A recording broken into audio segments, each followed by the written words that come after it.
Hoy nos acompaña Laura Borrero, quien participa en la Mesa de Víctimas y es una de las personas que participó en la discusión de este proyecto. Ella trabaja con su organización Semillas por la Paz, por las víctimas del municipio de Polo Nuevo, en el Caribe colombiano, con la que genera oportunidades de emprendimiento, así como proyectos para los niños, niñas, adolescentes y jóvenes del mismo territorio, en su vinculación a procesos de educación y todo tipo de oferta académica. En su rol como lideresa, también aborda temas como la memoria y la reconciliación, así como mantener vivo el legado de la Comisión de la Verdad. Laura es abogada y justamente, Laura, iniciamos esta conversación. Gracias por estar en Víctimas en la Agenda. Bienvenida. Buenas, bienvenida. Muchísimas gracias por la invitación. Pues un saludo a todas las personas que nos ven y que sintonizan, en especial a las víctimas del conflicto armado que pues siempre están muy prestos a estar informados de todos los procesos que de la Mesa Nacional estamos adelantando. Claro que sí. Entremos en materia, Laura. La primera pregunta es casi que obvia. ¿Cómo se involucran los jóvenes como tú, en este proceso de reforma de la ley de víctimas? Bueno, realmente el tema de la reforma es un tema que desde hace muchos años venimos luchando.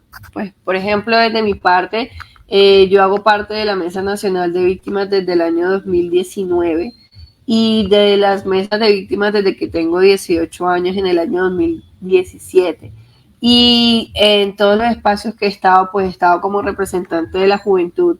Y es una solicitud que de manera reiterada hemos realizado a los diferentes gobiernos que han venido y al Congreso de la República año tras año. Como sabrán, todos los 9 de abril se invita o debe sesionar pues el Congreso de la República y escuchar a las víctimas del conflicto armado, entre ellos a los representantes de la Mesa Nacional. Y todos los 9 de abril era la misma solicitud: debemos reformar la ley 1448, hay cosas que se deben mejorar, hay cosas en las que hay que avanzar. Las dinámicas de aquella época, en el 2011, cuando se planteó la ley, pues no son las mismas que hoy en día existen, o las mismas necesidades que hoy en día existen. Y es por ello que, pues no solo desde el enfoque de juventud, no solo, digamos, desde la representación de jóvenes hemos venido haciendo esta solicitud, sino desde la diferente representación de los hechos victimizantes y los enfoques diferenciales, y desde los diferentes departamentos y municipios del país. Como jóvenes nosotros nos hemos venido organizando, hay una representación en cada departamento y una representación en cada municipio. Y en los diferentes espacios de participación que ha habido para discutir este tema, que pues siento que lo puso a la mesa, sobre la mesa, valga la redundancia, han estado participando los jóvenes pues de manera intrínseca, dado que hacemos parte de este espacio de participación. Pensaría uno entonces, Laura, que definitivamente a los jóvenes también de este país, de diferentes territorios, los toca el conflicto y por eso están ahí participando activamente como tú. Por supuesto, porque realmente sucede algo muy curioso y es a lo que te hablaba. De pronto en aquella época, como venimos de un conflicto tan antiguo que lleva tantos años, se tenía, digamos, la errónea idea de que los jóvenes, los niños, los adolescentes, pues aún no llegaban a ser víctimas o eran víctimas indirectas, pues digamos, por el tiempo que lleva el conflicto armado en el país. Pero desde la representación nos hemos encargado de demostrar que definitivamente es una apreciación errónea, que los jóvenes de hoy en día, uno, estamos viviendo el conflicto armado y también estamos afectados por las situaciones de conflicto interno que existen en el país, y dos, también fuimos víctimas directas, no solo víctimas indirectas, también salimos desplazados de nuestros territorios y también tenemos unas necesidades especiales y específicas y diferenciales. Y es por eso que, digamos, dentro de todos estos debates que han habido de acuerdo al tema de reformar la ley, hemos buscado dejar pues nuestras solicitudes o nuestras necesidades de manera específica en el debate. Claro que sí. Ustedes, hijos de víctimas, ya están adultos, ya pueden hacer parte de esta conversación. hijos de víctimas y víctimas, porque Y es que nosotros víctimas. también padecimos el conflicto armado. Si bien es cierto, algunos se desplazaron, por ejemplo, cuando estaban en el vientre de sus madres, otros, como por ejemplo en mi caso, me desplacé teniendo casi 14 años. Hay personas que hoy en día asuntos están saliendo desplazados de los diferentes territorios en el tema de los desplazamientos masivos que están ocurriendo a lo largo del país, o hay personas que lastimosamente han perdido su vida en alguna masacre y son jóvenes. Entonces, digamos que el principal reto realmente siento que para mí como representante de jóvenes en la mesa nacional y como lideresa de todos estos procesos fue colocar esa conversación en la mesa y darnos el debate de nosotros también somos víctimas. No solo somos víctimas indirectas, es que nosotros en carne propia vivimos los enfrentamientos, tuvimos también que salir de nuestros departamentos, perdimos a un papá, a un hermano, algunos a un hijo.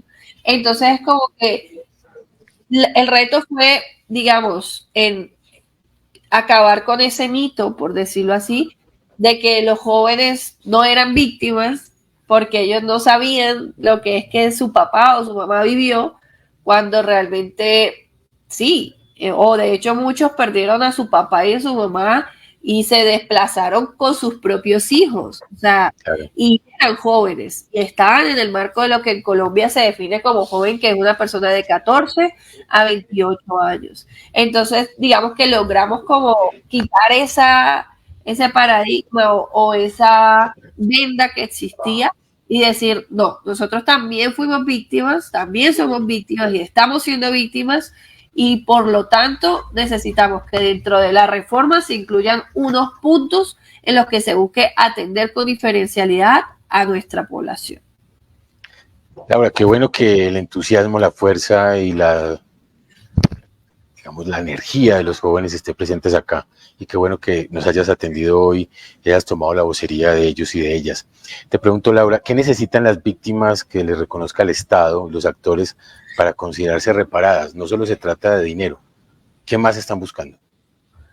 Realmente no, pues no solo se trata de dinero, digamos que el dinero es pues una medida de reparación también justa, pues por todo lo que lastimosamente la guerra le ha quitado a estas personas pero que realmente a la final nunca repara y tampoco es una medida significativa, digamos, dentro de algunas poblaciones porque los rubros para reparar, los rubros de indemnización en últimas terminan siendo pues muy cortos, que realmente, digamos, le alcanzan a las víctimas para muy pocas cosas, por decirlo así. Pues nunca, digamos, el presupuesto de indemnización va a costar lo que te costó con todo el esfuerzo de tu vida construir tu casita en tu ciudad o en tu municipio. Entonces, digamos que dentro de esas medidas de reparación, nosotros le planteábamos al gobierno cuando hacíamos las mesas de trabajo que si bien es cierto la medida de reparación de la indemnización administrativa pues era mínima frente a las necesidades que hoy en día tenemos como población, frente a los gastos presupuestales, frente a la inflación, frente al salario mínimo, buscáramos alternativas. Un ejemplo, en su momento le planteamos que si una persona quiere acceder a educación superior, un ejemplo, el pregrado, entonces que hay personas que puede que en este momento recibir su indemnización, voy a poner mi ejemplo, yo no he recibido la indemnización administrativa y si no me equivoco nadie de mi familia tampoco la ha recibido, pero cuando llegue esa indemnización administrativa, por ejemplo, el rubro que a mí me van a dar aproximadamente sería como 5 salarios mínimos, que realmente, por ejemplo, para estudiar o para comprar algo que uno diga de verdad cambie la vida, pues no es algo tan así fundamental. Pero lo que nosotros le proponíamos es, por ejemplo, yo como joven quiero acceder a educación superior. Entonces busquemos una medida de reparación alterna y es que yo como víctima me acerco a la unidad en este caso y digo, yo quiero acceder a mi medida de reparación, cuento con este rubro de indemnización, busquemos, señores, unidad, una alianza con alguna universidad o alguna universidad pública en la que este rubro lo podamos utilizar para, por ejemplo, acceder a educación superior, y ya eso yo lo tomo como una medida de reparación. Pero claramente que yo de forma voluntaria lo quisiera hacer así. O, por ejemplo, con el tema de vivienda. Entonces, hay subsidios de vivienda y quiero que tomen ese presupuesto de este rubro que yo tengo utilizado en este programa de vivienda, donde también tengo un subsidio por estas y estas razones. Pero pues que fuera claro algo voluntario, porque digamos que no son medidas que reemplacen la una a la otra. Por ejemplo, el acceso a la educación, el acceso a la vivienda, digamos que la indemnización administrativa es un derecho adquirido de las víctimas del conflicto armado que pues que no puede ser reemplazado. Entonces, por eso lo que proponíamos en su momento como una salida, porque es que a la final realmente lo que ha venido pasando es que ni lo uno ni lo otro. Entonces, que ni la indemnización, ni el acceso a educación, ni el acceso a vivienda. Entonces, esto de pronto podía haber hecho que avanzara un poco más rápido, y eso es como uno de los puntos que nosotros propusimos en su momento dentro de la reforma. Pero te hago una pregunta, Laura, el tema de educación puntualmente, porque tú representas una buena cantidad de los colombianos jóvenes y jóvenes, ¿en qué va? ¿Se consideró, está dentro de la reforma, se puede desarrollar, o cuál ha sido un poco como la realidad en torno a ese tema? Bueno, frente al tema de la reforma, digamos, frente al tema de educación, lo que quedó contemplado, pues es el tema de la ejecución de los programas y la integralidad de la oferta para las víctimas.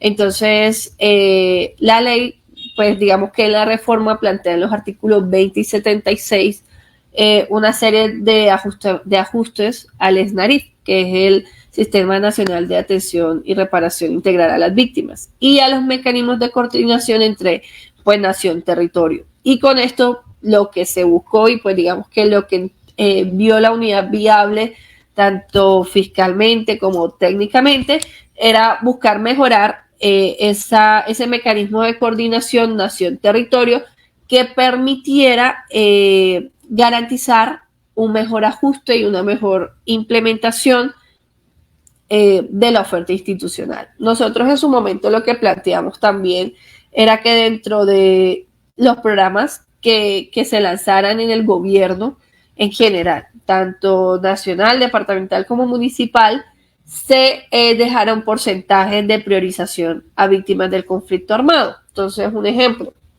si se saca un programa de proyectos productivos, entonces que dentro de este programa de proyectos productivos sí o sí tuviésemos una meta de que el 20% de personas tenían que ser víctimas, y que el gobierno estuviese en la obligación de garantizar que estas personas sí o sí se inscribieran, de buscarlas, de generar mecanismos de divulgación. Y pues digamos que la propuesta quedó, pues por decirlo así, simplificada en este punto de buscar crear un mecanismo que integre la nación con el territorio, porque también digamos que la otra dificultad que nosotros encontrábamos era que no había conexión entre las entidades. Entonces, a veces lo que hacía es que las dos entidades hacían lo mismo y no se comunicaba una con la otra, no, pues no había como esa fluidez.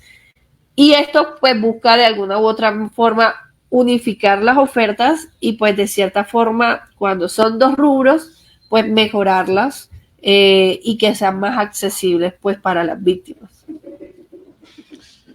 Claro que sí, uno de los anhelos de las víctimas es retornar en paz a los territorios y el Estado articular los diferentes procesos de paz para garantizar justamente las iniciativas de reparación de las comunidades y sus retornos. ¿Cuál fue el aporte que hicieron a este proyecto en este sentido, Laura? El retorno. Frente al tema, digamos, de retorno y reubicación, ahora mismo de hecho está, digamos que publicada en la página para recepción de observaciones una resolución que busca reglamentar este tema. El tema de, digamos, de retorno, pues como una deuda histórica también que ha existido con las comunidades, porque hay muchas víctimas en los departamentos y en los municipios que se han unido a programas de retorno y reubicación y no se les ha atendido de la forma ideal, y los programas de retorno, los proyectos de retorno y reubicación quedan a medias. Entonces se construyen unos planes, se trazan unas metas, pero realmente los planes y las metas que se trazan son metas que a veces son inalcanzables o que no son coordinadas entre las instituciones. Entonces, digamos, el proyecto de ley que ahora mismo está transitando en el Congreso es darle un enfoque de soluciones duraderas.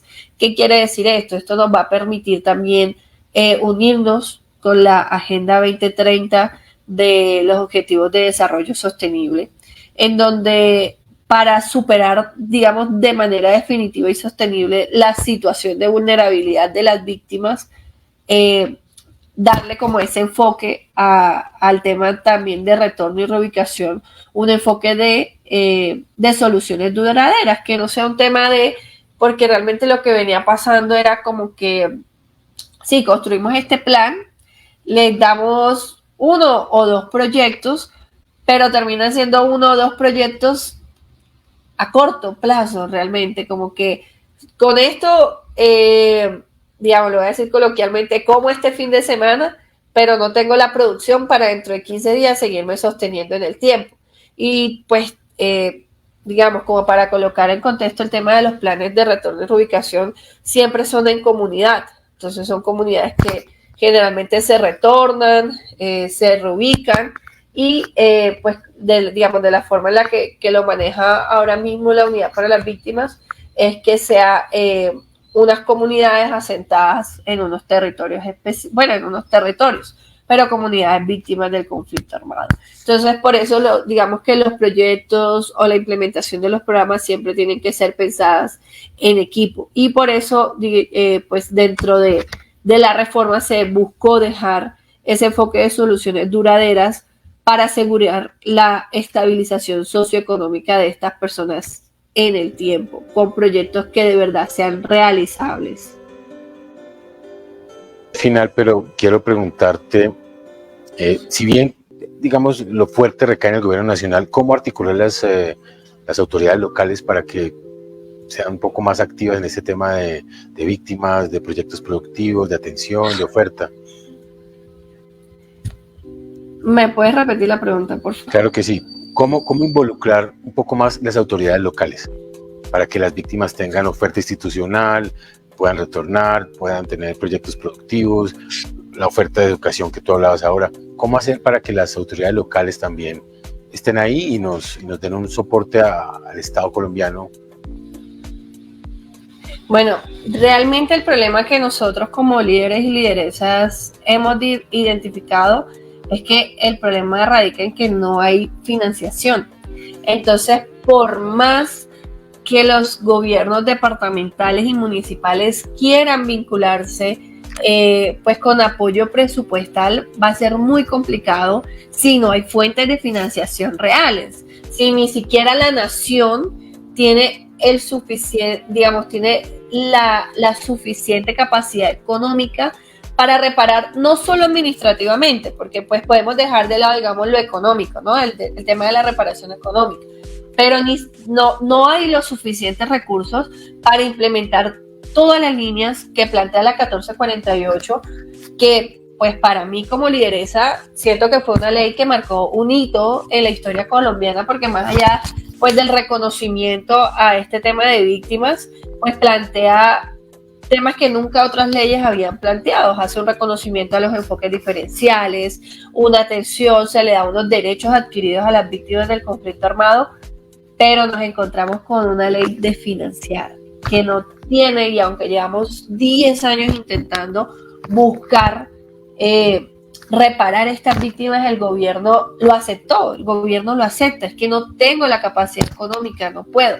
Y esta ley precisamente plantea un punto que es muy importante y que nosotros le solicitamos al Congreso de la República taxativamente lo incluya, lo priorice, lo estudie prontamente, porque es que es lo que requerimos, y es crear una comisión para elaborar recomendaciones de financiamiento a la política pública de víctimas. Porque no es simple y sencillamente hoy decir sí, vamos a elaborar, vamos a sacar la plata de tal lado. Es mucho dinero, es demasiado dinero. Si no me equivoco, en algún momento decían que correspondía a todo el presupuesto general de la nación prácticamente en un año. Si reparamos a las víctimas, no funciona el Estado en su totalidad en un año. En un año, en 4 años, no recuerdo en su momento. Entonces, digamos que creo que la presión que tiene además un tiempo en la propuesta que se hizo, que va a tener que plantear X o Y cosas, va a permitir que el gobierno de una forma sensata, coherente, pueda plantear cómo reparar a las víctimas del conflicto armado y que de esta forma las entidades territoriales y las entidades departamentales también puedan contribuir a esto, porque es que dentro de la ley los gobiernos municipales y departamentales también tienen unas obligaciones, pero honestamente lo que ha venido pasando es que ellos dicen, pues si ni siquiera la nación tiene, digamos, el grueso para darles a ustedes las garantías, ¿cómo yo, un municipio de sexta categoría, voy a poder hacerlo? Y no está alejado de la realidad. Entonces creo que para mí la principal forma de fortalecer el SNARIF, que lo plantea pues también la ley, digamos como esas estrategias están planteadas ahí, lo primordial es crear esa comisión para de esta forma buscar fortalecer digamos, la articulación y la colaboración entre las entidades del orden nacional, departamental y municipal.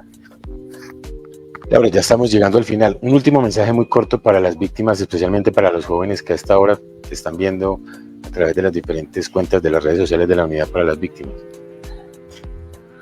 Bueno, pues digamos que un mensaje, pues principalmente el mensaje al Congreso de la República. Creo que el principal mensaje debe ser dirigido a ellos. Esta ley, este proyecto de ley fue un proyecto que se elaboró con la participación de las víctimas del conflicto armado.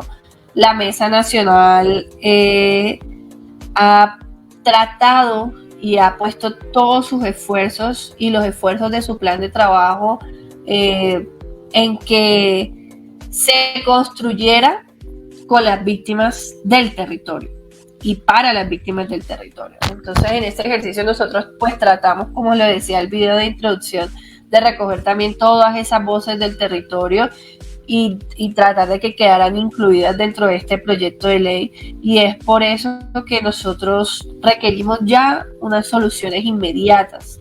Las víctimas, el país, por más que pues nosotros deseemos dar fin a este conflicto armado, está viviendo unas dinámicas y digamos unas situaciones territoriales difíciles en este momento y no podemos seguir siendo una máquina productora de víctimas del conflicto armado. Por eso necesitamos que en esta ley y en este proyecto de ley se planteen puntos específicos que desde nuestra participación logramos que quedaran en este proyecto de ley. Es por ello que pues el primer llamado, el primer mensaje es al Congreso a que le dé celeridad a este proyecto de ley, a que atienda la necesidad de paz que tenemos las víctimas del conflicto armado y nuestro mensaje siempre de construcción colectiva, que nuestras voces sean escuchadas en las audiencias donde se van a debatir este proyecto de ley, porque fue con nosotros con quien se construyó y debe ser con nosotros con quien se ha aprobado. Y además, pues por supuesto que un mensaje para todas las víctimas del conflicto armado, en especial para los jóvenes, y es que no nos rindamos. El camino del liderazgo nunca va a ser fácil, va a ser lastimosamente un camino lleno de piedras, pero en el que vamos a ir sembrando y en el que algún momento recogeremos una gran cosecha, y es lo que hemos visto. Logramos conseguir que se aprobara la ley, logramos conseguir que se pusiera sobre la mesa el tema de la reforma, y sé que en este camino, si seguimos trabajando de forma unidos, todos por un mismo objetivo, lo vamos a lograr. Entonces mi mensaje es de resiliencia y de apoyo a que todas las mesas de víctimas y las víctimas no organizadas y organizadas del país nos unamos en una sola voz y logremos que este proyecto de ley salga adelante.